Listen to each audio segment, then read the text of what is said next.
हिंदी में यूपीएससी की तैयारी से संबंधित प्रोग्राम्स को देखने के लिए सब्सक्राइब करें स्टडी IQ IAS हिंदी। नमस्कार, स्टडी IQ IAS हिंदी में आप सभी लोगों का बहुत बहुत स्वागत है। मेरा नाम है मनीष श्रीवास्तव। आज की क्लास में हम एक टॉपिक के बारे में डिस्कस करने वाले हैं जिसने अभी काफी ज्यादा जो है डर का माहौल पैदा किया है, क्योंकि WHO ने एक अलर्ट जारी किया कि जैसे कोविड-19 एक बहुत बड़ी महामारी बनी और जिससे सारे विश्व को कितनी आपदा झेलनी पड़ी, कितने सारे लोग प्रभावित हुए, रोजगार प्रभावित हुए, स्वास्थ्य प्रभावित हुए और यहाँ तक कि जान तक लोगों की गई है। इस बड़ी महामारी के अंतर्गत चीन में वैसे ही लक्षण अब फिर से नजर आ रहे हैं। इसके कारण WHO ने भी अलर्ट जारी किया है। एक प्रोमेड नाम की एक ओपन प्लेटफॉर्म है, उसने भी 2019 में इसी तरह की जो है एक आकलन किया था, एक तरीके का प्रेडिक्शन किया था। उसके बारे में भी आज चर्चा करेंगे कि भाई ऐसा क्या हो रहा है।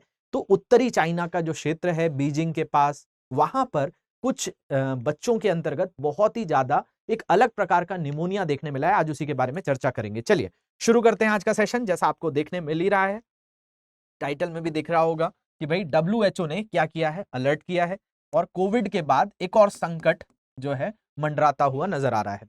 चलिए तो इसके बारे में ही समझने का प्रयास करते हैं कि ये कैसा संकट है और इसमें क्या विशेष तौर पर जो है हमें विशेष तौर पर ध्यान देना है, क्या लक्षण है। क्योंकि कोविड भी शुरुआती दौर पर बहुत ही ज्यादा देखा गया था कि चीन के अंतर्गत ही बहुत ज्यादा सक्रिय हो गया था, उसके बाद धीरे धीरे विश्व को झेलना पड़ा। तो ये अभी जो खबर आई है ये काफी अक्टूबर से चल रहा है। WHO ने भी बहुत गहन जानकारी मांगी है चाइनीज जो मेडिकल रिसर्च फील्ड के लोग हैं उनसे भी, कि वो सारी जानकारियां साझा करें कि ये किस तरह के पेशेंट्स यहाँ पर आ रहे हैं, उसी को हम समझेंगे। चलिए शुरू करने से पहले आपको बता दूं, ये मेरे सोशल मीडिया हैंडल्स हैं, ये मेरी इंस्टाग्राम आईडी है, यहाँ पर आप जुड़ सकते हैं, लेक्चर से रिलेटेड कोई भी तरह के डाउट्स हैं ये पूछ सकते हैं। बाकी ये टेलीग्राम आईडी है, टेलीग्राम पर भी आप क्वेश्चंस कर सकते हैं। इस लेक्चर की PDF भी आपको वहीं से मिलेगी।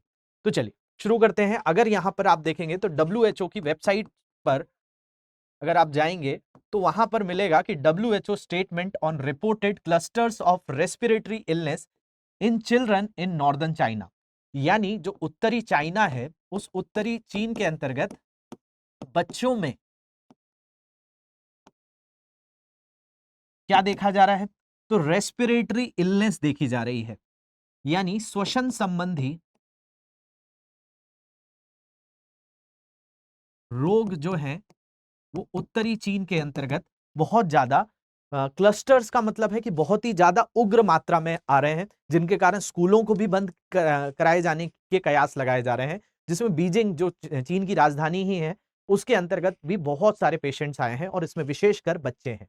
ठीक है, तो अगर हम बात करेंगे चर्चा में क्यों है, तो चीन के स्कूलों में रहस्यमयी निमोनिया, देखिए निमोनिया तो होता है लेकिन निमोनिया के लिए आपके पास हर तरह की, क्योंकि निमोनिया जो होता है वो बैक्टीरिया से होता है। देखिए कोविड-19 और अगर निमोनिया की बात करें तो दोनों में थोड़ा सा अंतर देखने मिलता है। कोविड जो था वो एक क्या था, विषाणु जनित रोग था, और जो विषाणु भी था वो कैसा था, तो RNA वाला था।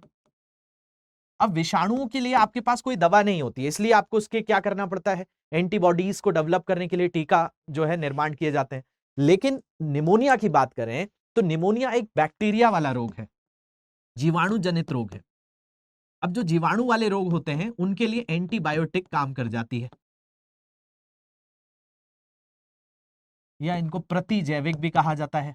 तो प्रतिजैविक का असर होता है किसके ऊपर, जीवाणु जनित रोगों के ऊपर, लेकिन वायरस के ऊपर कोई भी एंटीबायोटिक काम नहीं करता। तो इसलिए अगर हम उस तरीके से देखें तो निमोनिया कम घातक है, यह भी घातक है, लेकिन कोविड ज्यादा घातक था क्योंकि वो विषाणु था। अब उसके लिए वैक्सीन बनाना, क्योंकि उसके पास हमारे पास कोई दवाई नहीं थी, लेकिन जीवाणुओं को दबाने के लिए हमारे पास पेनिसिलिन की बात करें, अलेक्जेंडर ने जो खोज की थी, उसके बाद एंटीबायोटिक्स में बहुत सारी वेरिएंट आते हैं। लेकिन अभी जो ये बच्चों में देखा जा रहा है एक नया प्रकार का जो है निमोनिया हो रहा है, और ये निमोनिया का प्रकोप जो है बहुत तेजी से फैल रहा है। इससे अस्पतालों में भर्ती हो रहे बच्चों की संख्या जो है वो भी बढ़ रही है, साथ साथ अस्पतालों पर भी दबाव बढ़ रहा है, क्योंकि लगातार जो है वहां पर बच्चे जो है भर्ती होते जा रहे हैं। दूसरी अगर हम बात करें तो ये चिंताजनक स्थिति कोविड संकट के शुरुआती दिनों की याद दिला रही है, इसलिए WHO भी इस पे संज्ञान ले रहा है। प्रोमेड जो मैंने बताया एक ओपन प्लेटफॉर्म है, उसने भी सारी तरीके से ये कहा कि भाई हमने 2019 में भी इस तरीके से जो लोग एक प्रेडिक्शन किया था, एक अनुमान लगाया था, लोगों को सचेत किया था, वैसे ही अभी भी हमें कुछ लक्षण ऐसे ही नजर आ रहे हैं। इसलिए थोड़ा सा चिंता का विषय हो जाता है। अब मरीजों की संख्या से तेजी से इजाफा देखकर स्वास्थ्य अधिकारियों में भी चिंता पैदा हो गई है। ये अभी देखो भारत में नहीं हुआ है, ये हम बात कहाँ की कर रहे हैं, चाइना की कर रहे हैं। तो चीन से WHO भी लगातार बोल रहा है कि सारे डेटा को साझा किया जाए, क्योंकि चीन कई बार अपने डेटा को पब्लिक नहीं करता है, तो उससे भी दिक्कत होती है। इसके अलावा अगर हम बात करें तो इस बीमारी से अधिकतर बच्चे शिकार हो रहे हैं, और दूसरी ओर विश्व स्वास्थ्य संगठन ने भी चेतावनी दी है, साथ ही सतर्क रहने को भी कहा है। अब भाई सतर्क रहकर इससे कैसे बचा जा सकता है? तो जीवाणु जो रोग होते हैं, बैक्टीरिया जैसे निमोनिया वगैरह जो फैलता है, ये आपका जैसे छींक के द्वारा जो तरल पदार्थ हवा में जाते हैं, क्योंकि ये कहीं ना कहीं वायु जनित हो जाता है, फिर दूसरे लोगों तक पहुंच जाता है, तो इसमें मास्क पहनना, अपने हाथ धोते रहना, और किसी भी तरीके से जो ऐसे वायु जनित संचार जो होता है उसको रोकने से ही इस रोग को रोका जा सकता है। तो इस पर जो है WHO ने भी कहा, और बच्चों में ये अधिकतर हो रहा है। अब बच्चों में जो हो रहा है, अगर आप चीन में देखोगे तो उत्तरी चीन के अंतर्गत यहां पर आपको बीजिंग दिखेगा, यहां पे लायोनोनिंग, जो लायोनोनिंग है और बेजिंग है, इन जगहों पर सर्वाधिक जो बच्चे हैं वो इस निमोनिया से शिकार होते हुए नजर आ रहे हैं, जो कि अलग वेरिएंट है निमोनिया का। और ये भी कयास लगाए जा रहे हैं कि यहाँ पे स्कूल को भी बंद किया जाना पड़ेगा। किन जगहों पे? तो बीजिंग और लियाओनिंग के अस्पतालों में अचानक से बीमार बच्चों की भर्ती होने की जो संख्या है उसमें काफी इजाफा हुआ है, और यहाँ स्वास्थ्य अधिकारियों ने बताया है कि ज्यादा भर्ती मरीजों में अस्पताल के संसाधनों पर, क्योंकि देखो हर एक हॉस्पिटल की एक लिमिट होती है, एक क्षमता होती है, कैपेसिटी होती है। अब ज्यादा मरीज आएंगे तो अस्पतालों पर जो उनमें एम्प्लॉय काम करते हैं उन पर भी दबाव आएगा, संसाधनों पर भी दबाव आएगा। तो ये वहां पर पड़ रहा है। और जैसा 2019 में कोविड आने से पहले, क्योंकि कोविड-19 का असर भारत में तो आप देखा है कि 2020 में लॉकडाउन वगैरह लगा, लेकिन इसका प्रकोप चीन से 2019 में चालू हो गया था। तो वैसे ही यहां पर भी अत्यधिक दबाव बढ़ रहा है, और मीडिया रिपोर्टों से पता चलता है कि प्रकोप के कारण स्कूल बंद होने वाले हैं, क्योंकि बच्चों में बहुत अधिक है, और बच्चे जब स्कूल में जाते हैं तो उस तरीके से वहां पर संचार और संक्रमण और तेजी से फैलता है। अगर लक्षणों की बात करें तो इसमें लक्षण बताए गए हैं कि भाई बच्चों के फेफड़ों में सूजन आ रही है, इसके अलावा जो तेज बुखार समेत कई असामान्य लक्षण भी पाए गए हैं। लेकिन इससे प्रभावित बच्चों में खांसी, फ्लू, जो RSV और सांस की बीमारी से जुड़े अन्य लक्षण नहीं पाए जा रहे हैं, लेकिन उनके फेफड़ों में स्वेलिंग आ रही है। दूसरी चीज, जो बुखार है, मतलब बॉडी के अंतर्गत जो फीवर होता है, वो एक तरीके की इम्यूनिटी ही बताई जाती है, प्रतिरक्षा ही बताई जाती है, कि कई बार शरीर क्या करता है, जीवाणुओं को खत्म करने के लिए अपने शरीर का तापमान बढ़ा देता है कि वो जीवाणु पनप ना पाए। इसलिए आपको कभी भी कोई तरीके के शरीर में जीवाणु उत्पन्न होते हैं तो हमारी शरीर अपने आप तापमान बढ़ाता है। तो तेज बुखार कहीं ना कहीं रोग का संकेत देता है, लेकिन बुखार को यह भी कहा जाता है कि वो आपकी एक प्रतिरक्षा प्रणाली का ही हिस्सा है। इसके अगर अलग बात करें तो यहां पर जैसा मैंने बताया एक ओपन प्लेटफॉर्म है, ओपन एक्सेस सर्विलियंस प्लेटफॉर्म, जिसका नाम है प्रोमेड। इसी प्रोमेड ने 2019 में भी एक भविष्यवाणी की थी। भविष्यवाणी क्या बोला जाए, ये इन्होंने जिस तरह की परिस्थितियां देखी थी चीन में, उसके आधार पर 2019 में लोगों को सचेत किया था। तो भाई चीन में फैल रहे इस निमोनिया पर कहा है कि खास तौर से ये बच्चों को प्रभावित करने वाली है, और ये बीमारी एक महामारी में बदल सकती है, ये पैंडेमिक बन सकती है, दुनिया इससे प्रभावित हो सकती है। मैं इसलिए कह रहा हूं क्योंकि दिसंबर 2019 के अंत में भी जारी एक प्रोमेड अलर्ट ने नए वायरस के बारे में एक चेतावनी दी थी, और इस बारे में इसको SARS-CoV-2 बोला था, जो आगे चलकर जो कोविड-19 हुआ इसी के बारे में के रूप में पहचाना गया। और प्रोमेड ने कहा कि यह रिपोर्ट एक अज्ञात सांस की बीमारी से व्यापक प्रकोप की चेतावनी देती है, जो उसने 2019 में जारी की थी। ये बिल्कुल स्पष्ट नहीं है कि यह प्रकोप कब शुरू हुआ, पर इतने सारे बच्चों का इतना जल्दी प्रभावित होना सामान्य बात नहीं है। ये प्रोमेड ने कहा कि इतने सारे बच्चे एक साथ बीमार हो रहे हैं, तो इससे खतरे का जो घंटी है वो बजती हुई नजर आ रही है। रिपोर्ट में कहा गया कि ये अनुमान लगाना जल्दबाजी होगी कि ये एक और महामारी हो सकती है, लेकिन अभी भी सावधानी बरतने की आवश्यकता है। तो प्रोमेड ने भी कहा, WHO ने भी यहां पर चेतावनी दी है और सलाह भी दी है कि भाई क्या किया जाए, तो अच्छे से इसके लिए सचेत रहा जाए, जो इसके लक्षण होते हैं उनसे बचा जाए। अब अगर आपको समझने आ रहा होगा कि भाई निमोनिया क्या होता है, तो थोड़ा सा निमोनिया के बारे में समझते हैं। निमोनिया एक फेफड़ों संबंधित रोग है। जैसे हर रोग की कोई ना कोई प्रवृत्ति होती है, कोई जीवाणु से हो जाता है, कोई विषाणु से हो जाता है। जैसे मलेरिया का नाम आपने बहुत सुना है।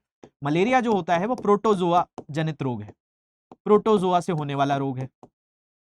अब कोविड-19 की बात करें तो ये एक विषाणु रोग था। किसी को HIV होता है तो वो भी विषाणु रोग, वायरस से ही होता है। बैक्टीरिया से जो रोग होता है, जैसे TB की बात करें, निमोनिया की बात करें, तो ये सारे आपको देखने मिलेंगे कि ये कैसे रोग हैं, तो जीवाणु जनित रोग हैं। तो निमोनिया फेफड़े का एक तीव्र श्वसन संक्रमण है। ये एक न्यूमोकोकल रोग है जो स्ट्रेप्टोकोकस न्यूमोनिया या न्यूमोमोकस नामक बैक्टीरिया के कारण होता है। तो समझिए, बैक्टीरिया यानी जीवाणु की तो बात होगी ही होगी, तो ये जीवाणु जनित रोग नजर आता है। दूसरी अगर हम बात करें तो इसका कोई एक कारण नहीं है। ये क्या है? ये हवा में बैक्टीरिया, वायरस या कवक से विकसित हो सकता है। इसके जो लक्षण है वो इन सारी कारणों की वजह से ये फैल सकता है। दूसरी अगर हम बात करें तो जिन बच्चों की प्रतिरक्षा प्रणाली अपरिपक्व होती है, जैसे नवजात जो बच्चे होते हैं, उनमें निमोनिया होने की ज्यादा संभावनाएं देखने मिलती है। और अभी जो चीन में बच्चों के अंतर्गत ही ये बीमारी ज्यादा फैल रही है, या कमजोर हैं, जैसे अल्प पोषण होता है, या HIV जैसी बीमारियों के कारण निमोनिया के प्रति अधिक संवेदनशील हो जाते हैं। तो बच्चे इससे प्रभावित होते हैं, लेकिन चीन में असामान्य घटना है, क्योंकि जो बच्चों में हो रहा है वो कोई भी कुपोषण के शिकार नहीं है या उनको HIV जैसे रोग नहीं है, तब भी उनको फैल रहा है और तेजी से ये आपस में बढ़ता जा रहा है, जिसमें बीजिंग और लियानिंग जो क्षेत्र है उत्तरी जो चीन का, वहां पर बहुत ज्यादा भयानक तौर पे ये फैलता हुआ नजर आ रहा है। निमोनिया संक्रामक है और खांसने या छींकने से फैल सकता है। ये तरल पदार्थों के माध्यम से भी फैल सकता है, जैसे बच्चों के जन्म के दौरान रक्त या दूषित सतह से उनके संपर्क में आने से फैलता है, या जैसे छींक के माध्यम से जो तरल पदार्थ निकलते हैं वायु में, वो किसी व्यक्ति के पास जाएंगे तो उससे भी फैलता है। तो निमोनिया के टीका जो होता है, यानी एंटीबायोटिक देकर इसको आसानी से रोका जा सकता है। इसे रोकने के लिए प्राथमिक टीके, न्यूमोकोकल कॉन्जुगेट वैक्सीन दी जाती है। ये 3 खुराक होती है जो शुरुआती दौर पर हमारा जो नेशनल हेल्थ मिशन है, राष्ट्रीय स्वास्थ्य मिशन है, उसके तहत भी दी जाती है। तो ये PCV जिसको कहा जाता है, pneumococcal conjugate vaccine, pneumococcal conjugate vaccine, जिसको क्या कहा जाता है? PCV। इसकी 3 खुराक दी जाती है और इससे जो है रोग को कम किया जाता है। इसके अलावा भारत सरकार ने एक प्रोग्राम चालू किया हुआ है जिससे निमोनिया के पेशेंट्स को कम करने के लिए, उसको सांस कहा जाता है। इस सांस का फुल फॉर्म अगर आप देखेंगे, ये सांस है जिसमें सोशल अवेयरनेस मतलब सामाजिक जागरूकता and action to neutralize pneumonia successfully, इसी को सांस कहा जाता है। तो भारत सरकार का ये कार्यक्रम है सांस, जिसमें 2015 तक प्रतिशत में कमी लाने के लिए भारत सरकार प्रयास कर रही है कि लोगों में निमोनिया की जो बीमारी है वो कम हो। तो इसके लिए भारत में ये सांस चल रहा है। इसके अलावा वर्ल्ड लेवल पे एक और चीज चलती है जिसको गैपीडी कहा जाता है या GAPED कहा जाता है। इसको भी थोड़ा सा समझ लीजिए, ये क्या है? तो इसको कहा जाता है global action plan for prevention of pneumonia and diarrhoea. तो ये निमोनिया से भी जुड़ा हुआ है और डायरिया से भी जुड़ा हुआ है, जो यूनिसेफ यानी United Nations institute of children emergency fund और वर्ल्ड हेल्थ ऑर्गेनाइजेशन यानी विश्व स्वास्थ्य संगठन मिलकर ये प्रोग्राम चलाते हैं। और ये integrated global action plan for the prevention of and control of pneumonia and diarrhoea, ये है इससे जुड़ा हुआ, जिसको GAPPD कहा जाता है। तो एक कार्यक्रम ये है, दूसरा सांस है। ये वैश्विक स्तर पर है, सांस भारतीय स्तर पर है, और जो चीन में खबर आ रही है उस पर WHO और प्रोमेड, इन 2 संस्थाओं ने अपने जो है पूरी जानकारियां साझा की हैं। तो आशा करता हूं ये चीज आपको समझ में आई होगी। इसके अलावा आप लोग हमारे बैचेस में भी एनरोल कर सकते हैं। 23 तारीख से स्टडी IQ पर बैचेस शुरू हो चुके हैं। फाउंडेशन बैचेस हैं, इनको आप एनरोल कर सकते हैं। मेरा कोड यूज कर सकते हैं मनीष लाइव को यूज करेंगे तो आपको मिनिमम फीस में ये बैच एनरोल करने मिलेगा। इन बैचेस में मैं साइंस एंड टेक्नोलॉजी पढ़ाता हूँ। जैसे ये टॉपिक है तो एक जस्ट बहुत ही छोटा सा स्लाइड सा टॉपिक है, लेकिन इस पर गहराई से हम बहुत अच्छे से क्लासेस में बात करते हैं, तो आप वहां पर भी जुड़कर हमारे साथ पढ़ सकते हैं। इसके अलावा और कोई डाउट्स आते हैं तो ये सोशल मीडिया हैंडल्स हैं, इनको स्कैन करके आप मेरे साथ जुड़ सकते हैं, या फिर आप डायरेक्टली सर्च भी कर सकते हैं और इन सोशल मीडिया हैंडल्स पर कहीं पर भी क्वेश्चंस पूछ सकते हैं। ये मेल ID है, इंस्टा ID है, ये टेलीग्राम ग्रुप है। टेलीग्राम ग्रुप से आपको PDF भी आसानी से अवेलेबल हो जाएगी। तो आशा करता हूं आपको सारी चीजें समझने आई होंगी। लेक्चर कैसा लगा है कमेंट सेक्शन में आप जरूर बताएंगे। मिलते हैं नेक्स्ट लेक्चर में किसी और टॉपिक के साथ। तब तक के लिए ध्यान रखिए, धन्यवाद। हिंदी में UPSC की तैयारी से संबंधित प्रोग्राम्स को देखने के लिए सब्सक्राइब करें स्टडी IQ IAS हिंदी।